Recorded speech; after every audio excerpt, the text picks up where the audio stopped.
नहीं है हमारे यहाँ। अगर हम किसी गरीब मुस्तहिक को जो इलाज जो हम किसी अमीर को देते हैं वही इलाज हम गरीब मुस्तहिक को देते हैं, और कोई फ़र्क नहीं रखते किसी इलाज में। आप बेशक अपने तौर पर यहाँ पे वेरीफाई भी कर सकते हैं किसी वक्त भी आकर कि दोहरा मेयार आपको इंशाअल्लाह ताला इस अस्पताल में नहीं मिलेगा। जी, खूबसूरत पाकिस्तान के ये खूबसूरत लोग अब्दुल्ला मसूद साहब, इनको हुकूमत पाकिस्तान की जानब से 2 मरतबा सदारती अवार्ड के लिए नामजद किया गया। इनकी समाजी खदमात को देखते हुए बेमिसाल समाजी खदमात के एहतराम में हुकूमत पंजाब ने इनको गोल्ड मेडल से नवाजा है। ऑल पाकिस्तान जूनियर जर्नलिस्ट की तरफ से पिलर ऑफ पाकिस्तान के अवार्ड से नवाजा गया। 3 मरतबा चेयरमैन बोर्ड की जानब से समाजी खदमात के एहतराम में तरीफी असनाद से नवाजा गया है। इसके अलावा दुखी इंसानियत की फलाह बहबूद के एहतराम में कौमी सतह पर तकरीबन 21 मुख्तलिफ एजाज़ात इनको मिल चुके हैं। हम इनसे पूछते हैं, और अब तक ये तकरीबन 13 लाख मरीजों का मुफ्त इलाज कर चुके हैं। अभी हम अब्दुल्ला मसूद साहब से पूछते हैं कि इनकी ज़िंदगी का कोई यादगार वाक़या, यादगार किस्म का जो इन्होंने लोगों की खिदमत की हो, उसमें ये क्या कहते हैं। राना साहब, ऐसे तो 40 साल एक बहुत बड़ा पीरियड है, और इसमें बहुत सारे ऐसे वाक़यात मेरी ज़िंदगी में जो है वो फलाह इंसानी के सिलसिले में आए। लेकिन एक ऐसा वाक़या है जिसको मैं या मेरे साथी कभी भी नहीं भुला सकते, क्योंकि इसके बानियों में इस वक्त जो मौजूद हैं, स्क्वाड्रन बेग साहब तो वफात पा गए हैं। इसके बानियों में मेरे साथ मेरे दोस्त जनरल सेक्रेटरी खालिद इसहाक साहब हैं और इमरान अहमद साहब हैं। हम ये 3 बानी मेंबर जो हैं इस वक्त हयात हैं, अल्लाह ताला सेहत ज़िंदगी दे। हम तीनों ने ये फ़ैसला किया कि हम आमीन करते हैं इस बात के ऊपर। हमसे GOC Wana South Waziristan major general Khalid Javed ने रब्ता किया, और उन्होंने ये कहा कि chief of the army staff general Raheel Sharif ने ज़रब अज़ब के बाद बहाली अमन के सिलसिले का काम शुरू करवाया है, और उसमें इन मुतासरा इलाकों के लोगों की फलाह बहबूद का काम भी शामिल है। तो चूँकि मेरी पोस्टिंग वाना में है, मैंने अंदाज़ा लगाया कि यहाँ पे मेडिकली लोगों का बड़ा मसला है, जिसमें आँखों के बहुत ज़्यादा मरीज़ देखे गए हैं जिनको दिखाई नहीं दे रहा। इसका मतलब है कि उन्हें मोतिया वगैरह हुआ है। तो आप अगर एक फ्री आई कैंप वाना आके लगा दें, ये उस वक्त की बात है राना साहब, जब रोज़ाना टेलीविज़न के ऊपर हम खबरें सुना करते थे कि फ़लाँ जगह बारूदी सुरंग फट गई और फलानी जगह पर जो है वो दहशत गर्दों ने हमला किया, और मतलब हर वक्त खौफ की एक फ़ज़ा थी। और मुझे मालूम भी हुआ कि इससे पहले भी 2-3 रफ़ाई इदारों से रब्ता करने के बाद हमसे रब्ता हुआ है। हमने तीनों बानी मेंबर्स ने, खालिद साहब ने, मैंने और इमरान साहब ने आमीन किया कि हम वाना जाएंगे, और हम लोग अल्लाह ताला के सुपुर्द हो के यहाँ से तकरीबन कोई 23-24 बंदों का वफद डॉक्टरों का और पैरामेडिकल स्टाफ का लेकर हम वाना पहुँचे, और हमें मियाँ वाली के पास से जनरल खालिद जावेद के सरफरोश फौजियों ने अपने तहवील में ले लिया, और हमारी गाड़ियों को जो है उन्होंने आगे और पीछे से अपनी गाड़ियां लगा के हमें जो है उन्हें कानवाई बनाया, और उस कानवाई को लेकर डेरा इस्माइल खान पहुँचे। वहाँ खाना खाने के बाद हम वाना रात को पहुँचे। कोई खौफ नहीं था, खिदमत का जज्बा था हमारे दिल में। वहाँ जब हमने लोगों को देखा तो हकीकत जानते हैं कि राना साहब, इतने मुस्तहिक मरीज़ मैंने अपनी 40 साल की ज़िंदगी में कभी भी नहीं देखे। जितने मुस्तहिक और ज़रूरतमंद मरीज़ वो वाना के थे। लिहाजा उनको हमने वहाँ पे 3 दिन का कैंप था, हमने वहाँ उनको जनाब ट्रीट किया। उसके बाद तकरीबन कोई 123 या 124 मोतिया ऑपरेशन उस वक्त निकले। उन सारों को हमने उनका मोतिया ऑपरेशन किया। उनको ये जनरल खालिद साहब ने उनको वाह कैंट भेजा फ़ौज की सरकारी बसों पे, और उस वक्त जनरल उमर महमूद हयात यहाँ के चेयरमैन थे। उन्होंने बहुत कोऑपरेट किया हमारे इदारे के साथ उन मरीज़ों को यहाँ रखने में, और फिर उन मरीज़ों को जाते हुए जनरल उमर महमूद ने तहाइफ दी है कि आप हमारे मेहमान हैं, और उन सब की आई साइड जो है बिल्कुल ठीक हो गई। और फिर उसके बाद हमें पाकिस्तान आर्मी की तरफ से बहुत बड़ी तारीफ़ी सनद से नवाजा गया। ये मेरी ज़िंदगी का एक बहुत नाकाबिल फरामोश वाक़या इसलिए है कि अगले रोज़ ही मैंने ख़बर सुनी कि वाना बाज़ार में आर्मी की एक जीप गुजरते हुए बारूदी सुरंग फटने से जो है वो तबाह हुई और उसमें एक मेजर, गालिबन उनका नाम मेजर इलियास था, मुझे याद, हंसी खुशी हमारे साथ काम करवा रहे थे और चौथे पांचवें दिन उनकी शहादत की हमें खबर आई। तो ये एक बहुत ही नाकाबिले फरामोश हमारा वाक़या है और हमने फ़ौज की खिदमत की है, फ़ौज के साथ शाना बशाना चल कर की है और इंशाअल्लाह आइंदा भी हमें जिस वक्त भी हमें फ़ौज याद करेगी ये इदारा उसके साथ खड़ा होगा।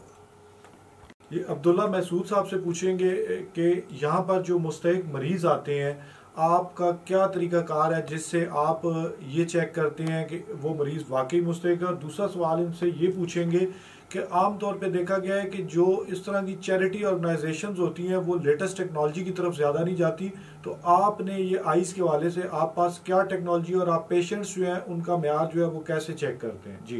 जी, ये मलिक अदनान साहब, आपका ये जो सवाल है बहुत ही अहम और बहुत अहमियत का हामिल सवाल है, बिलखुसूस मशीनरीज के बारे में जो आपने पूछा है। और ये बताना बहुत ज़रूरी है अपने इलाके के लोगों को कि इस वक्त ईडो आई हॉस्पिटल जो है वो लेटेस्ट इक्विपमेंट से जो है वो इस वक्त लैस है। आप ये समझ लें कि इस वक्त दुनिया में अमराज चश्म के सिलसिले में जो जो मशीनें इस्तेमाल की जाती हैं वो इस वक्त ईडो आई हॉस्पिटल के पास मौजूद है। इसमें अभी अपने लेटेस्ट जो है वो तकरीबन कोई 2.5-3 करोड़ रुपए की हमने मशीनरीज मंगवाई हैं। उसमें एक अमेरिका से है, 2 जर्मनी से आई हैं, ओसीटी है, विजुअल फील्ड है, पेंटाकैम है। ये अब थर्मालोजी ने बहुत तरक्की की है, आई के उसने बहुत तरक्की की और इसकी बहुत लेटेस्ट मशीनें निकल आई हैं। अल्लाह के फजल से हमारे पास वो तमाम मशीनें मौजूद हैं और उस जो डिजर्विंग लोग हैं उससे सहूलत जो है फ्री हासिल करते हैं बिल्कुल। और तफरीक जो है हमारी ये है कि हम पीछा नहीं करते किसी मरीज का ये जानने के लिए कि वो क्या है और क्या नहीं। वो खुद अगर ये कहता है जी कि मैं अफोर्डिंग नहीं हूँ, मैं मुस्तहिक हूँ, बस इतनी बात उसका कहना हमारे लिए काफ़ी है। हम उसे एक फार्म दे देते हैं, उस फार्म के ऊपर वो अपने इलाके के किसी भी मुअज़्ज़िज़ बंदे से, काउंसलर है, कोई नंबरदार है, कोई पटवारी है, कोई उसके इलाके का कोई गेस्टेड ऑफिसर है, कोई वहाँ रहता है, किसी से भी वो उसको टेस्ट करवा के ले आए कि भाई मैं इस बंदे को जानता हूँ, बस ख़त्म बात। कोई वेरिफिकेशन नहीं है, कोई तहकीक नहीं है, कोई तस्दीक नहीं है। और हम यहाँ जो मरीज़ बैठा हुआ है, पड़ोसी मरीज़ को ये नहीं पता होता कि ये बंदा जो है ये मुस्तहिक पर्ची पर अपना इलाज करा रहा है, बिल्कुल कुछ पता नहीं होता। अल्हम्दुलिल्लाह दोनों का एक जैसा इलाज होता है यहाँ पे। अब्दुल्ला महसूद साहब इस इलाके की एक जानी मानी शख्सियत हैं और ईडो के हवाले से ना ही खिदमात किसी से ढकी छुपी हैं, लेकिन आज हम अब्दुल्ला महसूद साहब की ज़ाती ज़िंदगी के हवाले से भी कुछ सवाल करेंगे। अब्दुल्ला महसूद साहब से पूछेंगे कि इन फलाई कामों में उनका ज़्यादातर वक्त गुजरता है, तो क्या अपने घर अपनी फैमिली को वो वक्त दे पाते हैं और ये तवाज़ुन जो है वो कैसे बरकरार रखते हैं? जी मलिक अदनान साहब, ये आपका अच्छा सवाल है। इसमें मेरी 40 साल की फलाई खिदमात में तकरीबन 21-22 साल जो है ना, वो तो मेरे वालिद बुजुर्गवार अल्लाह ने गरी के रहमत फरमाए, उनका सहारा मुझे रहा। वो भी यहीं POF में, पाकिस्तान मिलिट्री अकाउंट्स में मेरी डिपार्टमेंट में थे और रिटायर्ड अकाउंट्स ऑफिसर थे। तो वो मेरे बच्चों को और सारी चीज़ों को, मेरे घर के मामलात को देखा करते थे। तो उसके बाद जब उनकी वफ़ात हो गई तो फिर थोड़ा सा जो है मुश्किल हुई, लेकिन ये है कि मेरी वाइफ ने जो है वो मेरा बड़ा साथ दिया और मेरे रफ़ाई और फलाई कामों को उन्होंने जो है वो जारी रखने के लिए बहुत सारे घर के मामलात जो है मेरी वाइफ ने देखे। क्योंकि मैं ख़ुद भी एक रिटायर्ड ऑफिसर हूँ, पाकिस्तान मिलिट्री अकाउंट्स का मैं गेस्टेड ऑफिसर हूँ। अभी मैं 2 जनवरी को वहाँ से रिटायर हुआ हूँ। तो मैं भी पाकिस्तान मिलिट्री अकाउंट्स में मेरी लास्ट पोस्टिंग जो थी वो एज AUA FIU 699 विंग में थी। इससे पहले मैं 1 DSG बटालियन का AUA था। तो अल्हम्दुलिल्लाह मुझे कोई माली परेशानी नहीं थी और किसी किस्म की, और घर मेरा बड़ा अच्छा चलता था, बीवी मेरा बहुत साथ देती थी और बच्चों ने मेरे आला तालीम हासिल कर ली। मेरी एक ही बेटी है और वो इस वक्त चार्टर्ड अकाउंटेंट है दुबई में, और मेरा एक बेटा जो है वो पेट्रोलियम इंजीनियर है और एक बेटा मेरा क्लासीफाइड ऑप्टोमेट्रिस्ट है। तो यही मेरी टोटल फैमिली है जी। मैंने सब कुछ हासिल कर लिया है और अब ये एक मेरा नशा है रफ़ाए आमा का काम। अगर मैं ये ना करूं तो ऐसा लगता है कि मैं बीमार हो गया हूँ। अब हम कुछ भी अगर नहीं कर रहे तो इस वक्त हम कोरोना के मुतासरीन में लोगों को राशन बांट रहे हैं। हम तकरीबन 450 फैमिलीज़ को अब तक राशन बांट चुके हैं और अभी भी हमारे पास इस वक्त कोई तकरीबन 400 शनाख्ती कार्ड की कापियाँ मौजूद हैं और देने वाले हमें दे रहे हैं और हम आगे पहुँचा रहे हैं। कोई हमारी चंदा मुहिम नहीं है, किसी के घर जाकर पैसे नहीं मांगते, लोग खुद यहाँ आकर दे रहे हैं और इंशाअल्लाह देते रहेंगे, हम आगे पहुँचाते रहेंगे।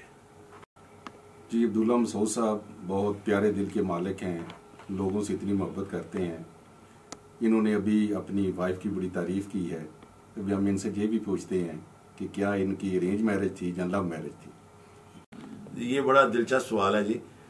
ये है तो अरेंज मैरिज है, लेकिन ये कुर्बानी इस तरह है कि मेरे वालिद साहब ने और मेरे वालिद साहब के एक दोस्त थे सैयद अली हैदर शाह साहब, इन दोनों ने इंडिया से इकट्ठे जो है वो माइग्रेट किया था 47 में और दोनों जो है वो ऑल इंडिया मिलिट्री काउंट्स में हुआ करते थे, जो बाद में पाकिस्तान मिलिट्री काउंट्स बना।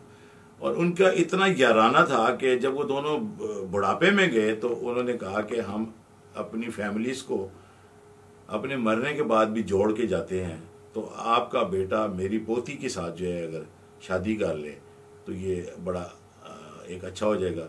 मेरे वालिद साहब ने आमीन कहा, मुझे मालूम ही नहीं था। मैं जब घर आया मेरे वालिद ने कहा कि मैंने आपका रिश्ता कर दिया। मैंने कहा बिस्मिल्लाह रहमान रहीम। कहते पूछा नहीं आपने? मैंने कहा आप मेरे बाप हैं, आप मेरे लिए कभी कोई गलत फैसला नहीं कर सकते, आपने जो भी किया ठीक है। इस लिहाज से ये मेरी अरेंज मैरिज है और मेरे बाप की दिली खुशी है और पसंद है और उनकी दुआएं मेरे साथ हैं आज भी अल्हम्दुलिल्लाह। मेरे ज़िंदगी के कोई काम भी नहीं रुके मेरे वालिद की दुआओं की वजह से। है लोग जहाँ में वही अच्छे आते हैं जो काम दूसरों के। ये आप देख रहे थे कि अब्दुल्ला मसूद जैसी शख्सियात जो हैं जिन्होंने अपनी ज़िंदगी खिदमत के लिए वक्फ कर दी और इंसानियत की खिदमत जिनके लिए इबादत है और इंसानियत की खिदमत जिनके लिए एक नशा है, ऐसे ही लोग जो हैं वो हमारे माशरे का, हमारे इस मुल्क का असल चेहरा है। और हम कोशिश करेंगे कि ऐसे खूबसूरत लोगों को अपने इस प्रोग्राम खूबसूरत पाकिस्तान में आपके सामने लाते रहें। अगले प्रोग्राम तक इजाज़त दीजिएगा। मुझे शाहवेज़ खान को, राना मोहम्मद इकराम को बहुत शुक्रिया। अल्लाह हाफिज़।